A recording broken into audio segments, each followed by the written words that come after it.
Ano nga ba ang dapat mong gawin kapag hindi dumating ang order mo sa estimated delivery date? Tara, alamin natin.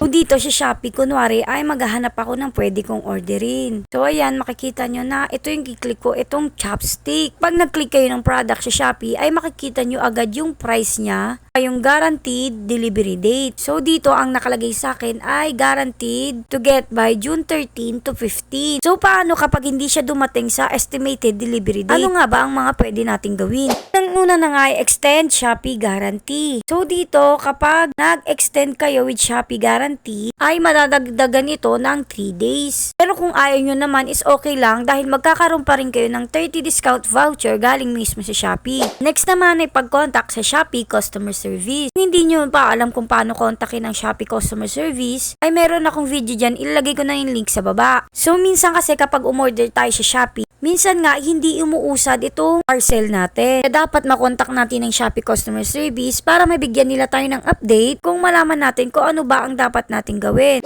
Lastly naman ay pag-request ng refund. So punta lang kayo sa order nyo, tapos i-click nyo to sa pinakababa itong return or refund. Tapos ang need nyo naman pindutin ay itong nasa baba, itong I didn't receive my items or item. Ayan, sa mga product na binili nyo is lalabas dyan. Kiklik nyo lang dyan kung ano yung hindi nyo na-receive. Ayan, kunwari lahat, kiklik nyo siyang dalawa at pipindutin nyo na yung next. So, ayan, maglalagay lang tayo ng reason, kung ano ba yung reason natin. Tapos, ang kiklik nyo ay ang parcel not delivered. So, pagka-click nyo yan, is kiklik nyo lang din yung confirm. At ilalagay nyo yung description at magiging okay na yan. Notify na si Shopee na nag-request na kayo ng return or refund. Tandaan nyo na 1 day after estimated delivery date, ay tsaka lang kayo pwedeng mag-request ng return or refund. So yun nga no, sana may natutunan kayo sa video na ito. Kaya thank you for watching. Yun lang.